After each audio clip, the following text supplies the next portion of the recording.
അറവുശാല അവിടെ അറവുശാലകളുണ്ട്. ഉണ്ട്. അതുപോലെ അറവുശാല മാലിന്യങ്ങൾ റോഡിലും പൊതുസ്ഥലങ്ങളിലും നിക്ഷേപിക്കുന്നതിനെതിരെ നടപടി സ്വീകരിച്ചിട്ടുണ്ടോ? ബാധകമല്ല. അല്ല, അങ്ങനെ സ്വീകരിക്കേണ്ടി വന്നിട്ടില്ല. കാരണം മാർക്കറ്റ് പൊതുസ്ഥലത്ത് ബാധകമല്ല എന്ന് പറയുന്നത് സ്വീകരിച്ചിട്ടില്ല എന്ന് പറയുന്നത് വ്യത്യാസമില്ലേ? സ്വീകരിക്കേണ്ടി വന്നിട്ടില്ല സാർ. കാരണം അവിടെ അങ്ങനെ മാലിന്യ പ്രശ്നം ഉണ്ടാവുന്നില്ല, വലിച്ചെറിയുന്നില്ല. അപ്പം നമുക്ക് ഈ കേരളത്തിലെ ഏറ്റവും ശുചിത്വമേറിയ ഏക ഗ്രാമപഞ്ചായത്താണ് എന്ന് നമുക്ക് ക്ലെയിം ചെയ്യാൻ പറ്റുമോ? ഏകാന്ന് പറയുന്നില്ല, എന്തായാലും ശുചിത്വ ഗ്രാമപഞ്ചായത്താണെന്ന് ക്ലെയിം ചെയ്യാൻ പറ്റും. നിങ്ങളുടെ ഈ സ്കൂളിൻ്റെ പരിപാടി നല്ല ആയിരിക്കുന്നു. പ്രത്യേകിച്ച് ഈ കുട്ടികളുടെ ബുക്സും ഇതെല്ലാം ഒത്തിരി എഫേർട്ട് എടുത്തിട്ട് ചെയ്യുന്നതെന്നുള്ളത് മനസ്സിലാക്കാൻ സാധിക്കുന്നുണ്ട്. അത് വളരെ നല്ല കാര്യം തന്നെ. എനിക്ക് ഒന്ന് രണ്ട് സംശയങ്ങളുള്ളത്. ഒന്ന്, നിങ്ങളുടെ ഈ റിപ്പോർട്ട്, നിങ്ങളുടെ സർവേയുടെ റിപ്പോർട്ട് ഞാനിങ്ങനെ നോടിച്ചു നോക്കിയപ്പം മനസ്സിലാക്കിയത് നിങ്ങൾക്ക് 11 അംഗനവാടി ഉണ്ട് അല്ലേ? 11 അംഗനവാടി, ഒരു ശിശുമന്ദിരമുണ്ട്. ഈ നിങ്ങൾ ആ കുട്ടിയുടെ മാറ്റങ്ങൾ നിങ്ങൾ ഓരോ പ്രാവശ്യം പ്രോഗ്രസ് നോക്കി പോകുന്നുണ്ട്. 1-ാം ക്ലാസ് കഴിയുമ്പോൾ ഇത് കഴിയുമ്പോൾ 1-ാം ക്ലാസ്സിലേക്ക് പോകുമ്പോൾ നിങ്ങൾ കൊടുക്കും. പക്ഷേ ആ 1-ാം ക്ലാസ്സിലെ ടീച്ചർ ഇത് ഒബ്സർവ് ചെയ്യുന്നുണ്ടോ? അത് പിന്നീടും ശ്രദ്ധിച്ച് പിന്നീടും കൈമാറി അവർ മുകളിലത്തെ ക്ലാസ്സിലോട്ട് പോകാനുള്ള സംവിധാനം വല്ലതും ഉണ്ടോ? തീർച്ചയായും അങ്ങനെയാണ് ഞങ്ങൾ ആലോചിച്ചിട്ടുള്ളത്. ഇനി അതൊരു മോണിറ്ററിംഗ് ടീം, ഒരു അക്കാദമിക് സമിതി ഉണ്ട്. ഇതിന് നമ്മൾ പഞ്ചായത്തിൽ ചേർത്തിട്ടുണ്ട്. നിലവിലുള്ള വിദ്യാഭ്യാസ വകുപ്പ് തന്നെ ചെയ്യാനുള്ള ഒരു സാധ്യതകൾ ഇപ്പോൾ ചൈൽഡ് ട്രാക്കിംഗ് എന്ന് പറഞ്ഞാൽ നമ്മൾ നേരത്തെ ഒരു നല്ലൊരു പ്രോഗ്രാം നടത്തി കഴിഞ്ഞാണ്. അവിടെ ജാഗ്രതാ സമിതി ഉണ്ടോ? ജാഗ്രതാ സമിതി ഉണ്ട്. നന്നായി പ്രവർത്തിക്കുന്നുണ്ടോ? പ്രവർത്തിക്കുന്നുണ്ട്. എന്തൊക്കെയാണ് അവിടെ വരുന്ന കേസുകളുണ്ടോ? എന്ത് ടൈപ്പ് കുറവാണ്? കേസുകൾ തീരെ കുറവാ. ഈ വിധവമാർക്കുള്ള എന്തെങ്കിലും പ്രശ്നങ്ങളോ? വിധവയല്ല, ഈ സെപ്പറേറ്റഡ് ഡൈവോഴ്സ് ചെയ്തത്, വിധവയല്ല ഡൈവോഴ്സ് ചെയ്ത ഒത്തിരി പേരുണ്ട്. മുസ്ലിം കുടുംബങ്ങളിലാണ് കൂടുതലായിട്ട് കണ്ടുവരുന്നത്. 55 സ്ത്രീകളുണ്ട്. പുരുഷന്മാർ 3 പേരേ ഉള്ളൂ ഡൈവോഴ്സ് ചെയ്ത. സ്ത്രീകൾ കൂടുതലായിട്ടാ. അന്നേരം അവർക്കുള്ള ഈ ഡിവോഴ്സ്ഡ് ആയിട്ടുള്ള സ്ത്രീകൾക്ക് കൂടുതൽ പ്രശ്നങ്ങളോ അവരുടെ എന്തെങ്കിലും കാര്യങ്ങൾ ചെയ്യാനായിട്ട് പ്രത്യേകം നമ്മുടെ ഈ പ്ലാനിൽ കൂടെ എന്തെങ്കിലും ചെയ്യുന്നുണ്ടോ? ശ്രദ്ധയിൽപ്പെട്ടിട്ടില്ല. നമ്മൾ സ്ത്രീ പദവി പഠനം നടത്തിയ പഞ്ചായത്തും കൂടിയാണ്. സ്ത്രീ പദവി പഠനം ചെയ്ത പഞ്ചായത്താണ്. കൂടുതൽ പ്രശ്നങ്ങളൊന്നും അങ്ങനെ റിപ്പോർട്ട് ചെയ്തിട്ടില്ല. ഇല്ല. ഈ വികസന ഫണ്ട് ഉപയോഗത്തിൻ്റെ നമ്മൾ കണക്കുകൾ നോക്കുമ്പോഴത്തേക്ക് 2006-2007 നമ്മൾ ചോദിച്ചിരിക്കുന്ന 3 ഏരിയാസിലും 90% കൂടുതൽ ചെലവഴിച്ചിട്ടുണ്ട്. എന്നാൽ 2008-2009 ആകുമ്പോൾ ഫണ്ട് കൂടിയിട്ടുണ്ടെന്നുള്ളത് തീർച്ചയാണ്. പക്ഷെ അതേ സമയത്ത് ഉപയോഗിച്ച പെർസെൻറ്റേജ് വളരെ കുറഞ്ഞിട്ടുണ്ട്. അതായത് ഇപ്പോൾ വനിതാ പദ്ധതി നോക്കുമ്പോഴത്തേക്ക് 67% മാത്രം, ഉൽപാദന മേഖല 84% മാത്രമാണ്. അതെന്തുകൊണ്ട് ഇങ്ങനെ ഇത്രത്തോളം കുറയേണ്ട കാരണങ്ങൾ പ്രത്യേകിച്ച് വല്ലതും ഉണ്ടായിട്ടുണ്ടോ? സാർ, ഞങ്ങൾ ഈ ഖാദി മേഖലയിലാണ്, ഒരു ചെറിയൊരു വ്യവസായം എന്നുള്ളൊരു ഖാദി മേഖല തൊഴിലാളികളാണ്. അവരെ സഹായിക്കാൻ വേണ്ടി ഞങ്ങളുടെ ആധുനിക രീതിയിലുള്ള ഉപകരണം വാങ്ങുന്നതിന് വേണ്ടി പ്രൊജക്റ്റ് ഉണ്ടാക്കി.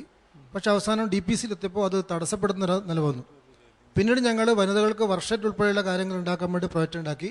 പക്ഷേ അത് ആ മാർച്ച് 31 പൂർത്തിയാക്കി ഫൈനൽ ബില്ല് കൊടുക്കാൻ കഴിയാത്തതുകൊണ്ട് അത് പിന്നീട് സ്പിൽ ഓവർ ആവുന്ന നിലയുടെ അത്രയും ചെലവ് കുറയുന്നതല്ല. അതുകൊണ്ടാണ് 2009-10 അത് വളരെ കൂടിയിട്ടുണ്ട്. എങ്ങനെയുണ്ടായിരുന്നു ജൂറി ഇന്ററാക്ഷൻ? വളരെ നന്നായിട്ടുണ്ട്. കേരളത്തിലെ ഗ്രാമപഞ്ചായത്തുകൾ നടത്തുന്ന പ്രവർത്തനങ്ങൾ പലപ്പോഴും വികലമായ രീതിയിലാണ് മാധ്യമങ്ങൾ കാണുന്നത്. തീർച്ചയായും ഇത്തരം ഒരു ഗ്രീൻ കേരള എക്സ്പ്രസ് എന്ന പരിപാടിയിലൂടെ ഓരോ ഗ്രാമപഞ്ചായത്തും ചെയ്യുന്നത് എന്താണെന്ന് ലോകത്തെ കാണിക്കാനുള്ള അവസരം ഞങ്ങൾ അതാണ് കാണുന്നത്. ഞങ്ങൾ ചെയ്ത കാര്യങ്ങൾ കാണുന്നതോടൊപ്പം തന്നെ മറ്റ് പഞ്ചായത്തുകൾ ചെയ്യുന്ന കാര്യങ്ങൾ മനസ്സിലാക്കാനുള്ള അവസരമായിട്ട് ഞങ്ങൾ കാണുന്നത്. വളരെ നന്നായിട്ടുണ്ട്. ഇപ്പം മാർക്ക് ചോദിക്കാം അല്ലേ? RVG sir.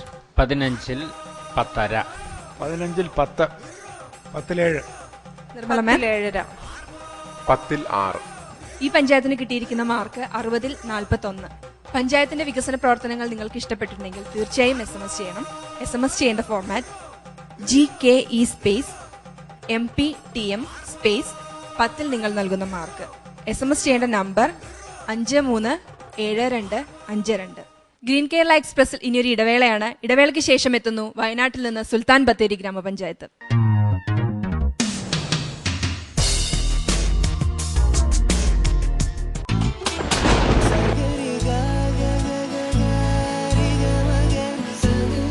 മഴക്കാലം ഇങ്ങെത്തി, ഒപ്പം മഹാരോഗങ്ങളും.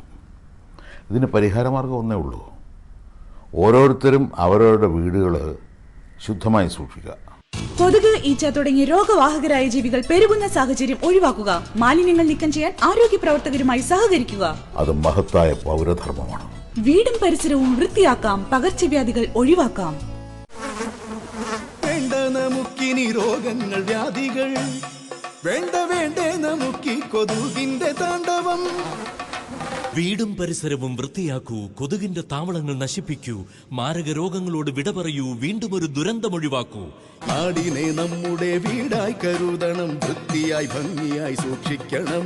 രോഗം പരത്താത്ത മണ്ണിന്റെ മാറിലെ ആരോഗ്യമോടെ ജനങ്ങൾ വാഴൂ. എന്റെ കേരളം മാലിന്യമുക്തം.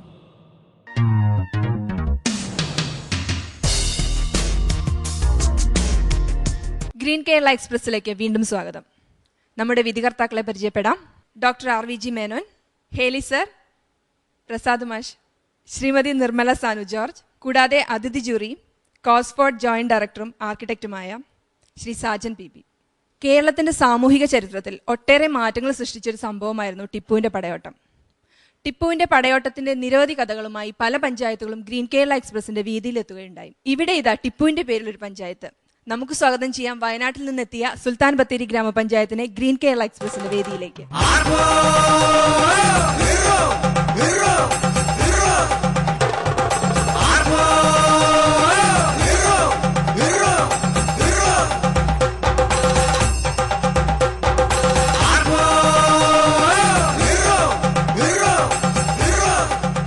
പഞ്ചായത്തിനെ പ്രതിനിധീകരിച്ച് ഇവിടെ എത്തിയിരിക്കുന്നു president OM George, vice president PP Ayub, chairman PR Raveendran, member Radha Raveendran, Nisha Sabu, Lolitha.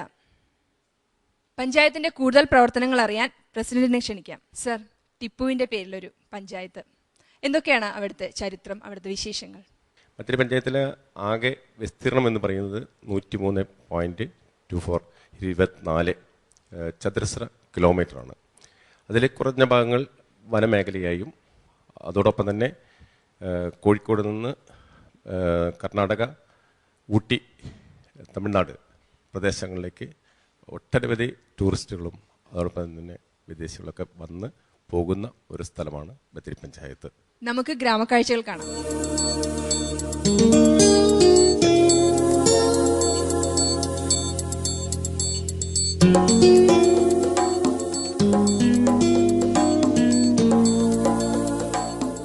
Tamil Nadu, Karnataka പ്രദേശങ്ങളുമായി മധ്യകാലം മുതൽക്കേ ബന്ധമുള്ള ഗ്രാമപഞ്ചായത്താണ് വയനാട്ടിലെ സുൽത്താൻ ബത്തേരി.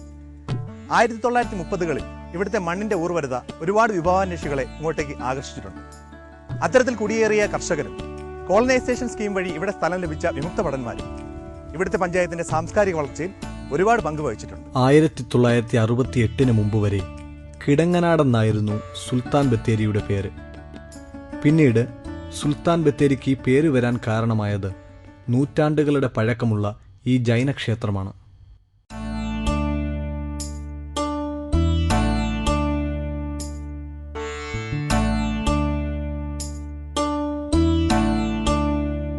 സുൽത്താൻ ബത്തേരിയുടെ ചരിത്രത്തിൽ ഏറ്റവും പ്രധാനമായ ഒരു സ്ഥാനമാണ് ഈ ക്ഷേത്രത്തിനുള്ളത്. ഈ ജൈനമത ക്ഷേത്രം ഏകദേശം 700 വർഷം പഴക്കമുള്ളതാണ്. സുൽത്താൻ ഹൈദരലിയുടെ പടയോട്ട കാലത്ത് ഇവിടെ ആയുധങ്ങൾ സൂക്ഷിക്കാനായിട്ട് അദ്ദേഹം ഇവിടെ ഉപയോഗിച്ചിരുന്നു. അങ്ങനെ ബ്രിട്ടീഷുകാർ ഈ സ്ഥലത്തിനെ സുൽത്താൻസ് ബാറ്ററി എന്ന് വിളിച്ചു. അതിൽ നിന്നാണ് സുൽത്താൻ ബത്തേരി ഉണ്ടായത്. പേരുകളുടെ കാര്യത്തിൽ സമ്പന്നമാണ് ബത്തേരി. കിടങ്ങനാട്, സുൽത്താൻ ബത്തേരി എന്നീ പേരുകൾക്ക് മുൻപ് ഗണപതി വട്ടം എന്നൊരു പേരുണ്ടായിരുന്നു ഈ നാടിന്. ഈ പേരിന് കാരണമായത് 300 വർഷങ്ങളോളം കാട് കയറിക്കിടന്ന് ഇപ്പോൾ പുതുക്കി പണിത ഈ ഗണപതി ക്ഷേത്രവും. ഹൈദരലിയുടെയും ടിപ്പുവിന്റെയും പടയോട്ടത്തിന് സാക്ഷ്യം വഹിച്ച ഈ ക്ഷേത്രത്തെ പോലെ ബത്തേരിയിലെ ഓരോ ചുവരുകൾക്കും പറയാനുണ്ട് ഓരോ കഥ. ഓരോ പേരിൽ പോലും ചരിത്രത്തിന്റെ ശേഷിപ്പുകൾ പ്രതിഫലിപ്പിക്കുന്ന ബത്തേരിയുടെ കഥ. കിടങ്ങനാടും ഗണപതിവട്ടവും സുൽത്താൻ ബത്തേരിയായി മാറി നമ്മൾ കണ്ടു. നമുക്കിവിടുത്തെ വികസന പ്രവർത്തനങ്ങളെക്കുറിച്ച് പ്രസിഡന്റിനോട് ചോദിക്കാം. എന്തൊക്കെയാണ് വികസന പ്രവർത്തനങ്ങൾ? കൃഷിക്കാണ് ഏറ്റവും കൂടുതൽ പ്രാതിനിധ്യം നൽകിയിട്ടുള്ളത്. കൃഷി മേഖലയിൽ അവിടെ 22 വാർഡുകളാണ് നിലവിലുള്ളത്. ആ 22 വാർഡുകളിലും പാടശേഖര സമിതികളും അതുപോലെ തന്നെ കാപ്പി, കുരുമുളക് എന്നീ സമിതികളുമുണ്ട്. ആ സമിതികളിൽ 22 സമിതികളും പഞ്ചായത്തുമായി, പഞ്ചായത്ത് മെമ്പർമാരുമായി വളരെ സഹകരിച്ച് മുന്നോട്ട് പോകുന്ന ഒരു സാഹചര്യമുണ്ട്. പഞ്ചായത്തിന്റെ വികസന പ്രവർത്തനങ്ങൾ നമുക്ക് കാണാം. കൃഷിയെ ആശ്രയിച്ച് ജീവിക്കുന്ന ഗ്രാമപഞ്ചായത്താണ് സുൽത്താൻ ബത്തേരി. അതുകൊണ്ട് തന്നെ പ്രകൃതി വിഭവങ്ങളുടെ സംരക്ഷണം പഞ്ചായത്ത് ഉറപ്പുവരുത്തുന്നു. ചിറകൾ സംരക്ഷിക്കുവാനും വൃക്ഷത്തൈകൾ നട്ടുപിടിപ്പിക്കുവാനും പഞ്ചായത്ത് ശ്രദ്ധിക്കുന്നുണ്ട്. പ്രകൃതി വിഭവ സംരക്ഷണത്തിൽ പഞ്ചായത്ത് പ്രധാനമായും ഊന്നൽ കൊടുക്കുന്നത് ചിറകളുടെ സംരക്ഷണത്തിനാണ്. പഞ്ചായത്തിലെ പ്രധാനപ്പെട്ട 2 ചിറകളാണ് കടമാൻ ചിറയും വീട്ടിക്കുറ്റിച്ചിറയും. 2002 പഞ്ചായത്തിൽ പൊതുവെ കിണറുകളിൽ വെള്ളം കുറഞ്ഞു വരുന്നതായി ശ്രദ്ധയിൽപ്പെടുകയും തുടർന്നാണ് ഈ 2 ചിറകളും കെട്ടി സംരക്ഷിക്കുവാൻ പഞ്ചായത്ത് മുന്നോട്ട് വരുന്നത്. ഇന്ന് ദേശീയ തലത്തിൽ പ്രാധാന്യമർഹിക്കുന്ന നീന്തൽക്കുളം കൂടിയാണ് കടമാൻ ചിറ. വനത്തിനുള്ളിലെ വീട്ടിക്കുറ്റിച്ചിറയിൽ ഇന്നൊരു ചെക്ക് ഡാമും നിർമ്മിച്ചിരിക്കുന്നു. 2004 ഈ പദ്ധതി പൂർത്തിയായത്. വിദ്യാഭ്യാസ സ്ഥാപനങ്ങളിലെ പരിസ്ഥിതി പ്രവർത്തനത്തിൽ പഞ്ചായത്ത് ശ്രദ്ധ പതിപ്പിക്കുന്നുണ്ട്. പഞ്ചായത്തിൽ പ്രവർത്തിക്കുന്ന വയനാട് ജില്ലാ വിദ്യാഭ്യാസ പരിശീലന കേന്ദ്രത്തിന്റെ ക്യാമ്പസിൽ പഞ്ചായത്ത് ഇടപെട്ട് നടത്തിയ വൃക്ഷത്തൈ നടീലും പരിപാലനവും ശ്ലാഘനീയമാണ്. പ്രൈമറി സ്കൂളുകളിലേക്കും പഞ്ചായത്ത് പ്രവർത്തനം വ്യാപിപ്പിച്ചിരിക്കുന്നു. ഗ്രാമപഞ്ചായത്തിലെ മിക്ക സ്കൂളുകളിലും എൻ്റെ മരം പദ്ധതി വിജയകരമായി നടത്തിപ്പോരുന്നു. എൻ്റെ പേര് കസ്തൂരിബായി. വയനാട് ജില്ലയിലെ കുപ്പാടി ഗവൺമെൻറ് UP സ്കൂളിലെ പ്രധാന അധ്യാപികയാണ്. അപ്പോൾ സംസ്ഥാന ഗവൺമെൻറ്റിൻ്റെ തന്നെ എൻ്റെ മരം പദ്ധതിയായി ബന്ധപ്പെട്ട് നമ്മുടെ സ്കൂളിലെ എല്ലാ UP വിദ്യാർത്ഥികൾക്കും തൈ വിതരണം ചെയ്തിരുന്നു. അതുപോലെ എല്ലാ കുട്ടികളും വീടിൻ്റെ അവർക്ക് ഇഷ്ടമുള്ള ഒരു ഭാഗത്ത് തൈ നടുകയും അത് പരിപാലിച്ചു പോരുകയും ചെയ്തു. പഞ്ചായത്തിലെ UP സ്കൂളുകൾ വഴി എല്ലാ കുട്ടികൾക്കും ഇതുപോലുള്ള വൃക്ഷത്തൈകൾ വിതരണം ചെയ്യുന്നുണ്ട്. എല്ലാ കുട്ടികളും നന്നായിട്ട് അതിനെ പരിപാലിക്കുന്നുമുണ്ട്. അതുപോലെ നമ്മുടെ കൂടെ ഉള്ളത് വൈഷ്ണവി മോളാണ്. മോള് പരിപാലിച്ച് വളർത്തുന്ന മരമാണ് ഈ കാണുന്നത്. എന്തൊക്കെയാണ് ഇതിന് ചെയ്യുന്ന മോള്? ദിവസവും വെള്ളം ഒഴിച്ചു കൊടുക്കാറുണ്ട്, ഉണങ്ങാതൊക്കെ സൂക്ഷിക്കുന്നുണ്ട്. എങ്ങനെയൊക്കെ ഉണങ്ങാതെ സൂക്ഷിക്കുന്നത്? വളമൊക്കെ ഇടാറുണ്ടോ? എന്ത് മരമാണ് ഇത്? പതിമുഖത്തിന്റെ അല്ലേ? എല്ലാ കുട്ടികൾക്കും പതിമുഖത്തിന്റെ തൈയാണോ കൊടുത്തത്? സൂക്ഷിക്കുന്ന ഉറപ്പുള്ള കുട്ടികൾക്കൊക്കെ ഇത് കൊടുത്തിട്ടുണ്ട്. ഞാൻ തന്നെ സ്വന്തം, പിന്നെ ഏട്ടൻ സഹായിച്ചിരുന്നു. മണ്ണൊക്കെ മാന്തി സ്വന്തം നട്ടു.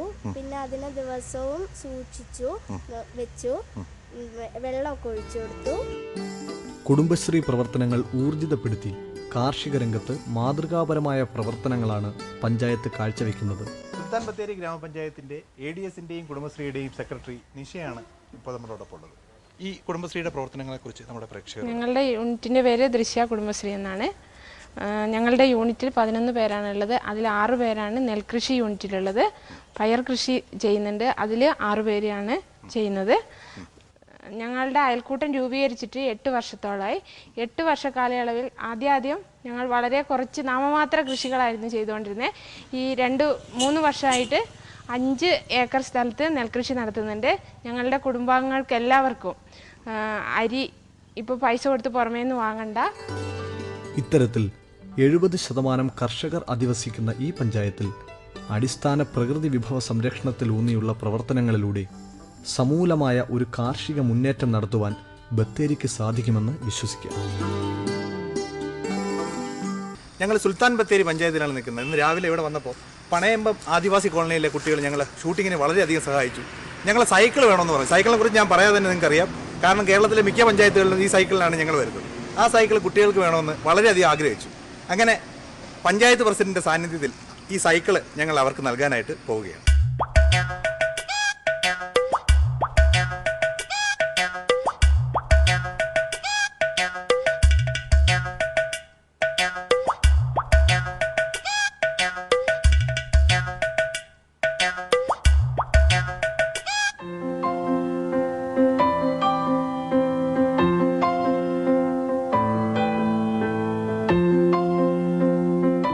സന്തോഷമായല്ലോ. എന്താണ് ഇപ്പൊ തോന്നുന്നത് സൈക്കിൾ കിട്ടിയപ്പോ? ഈ സൈക്കിളിന് വേണ്ടി അടിയുണ്ടാക്കും ഇനി ഓരോരുത്തർ. എന്റെ സൈക്കിളാണ്, എന്റെ സൈക്കിളാണ്, ഇത് നിങ്ങളുടെ സൈക്കിളാണ് കേട്ടോ. എല്ലാവരുടെയും സൈക്കിളാണ്. സാറിന് എന്താണ് സാർ പറയാനുള്ളത്?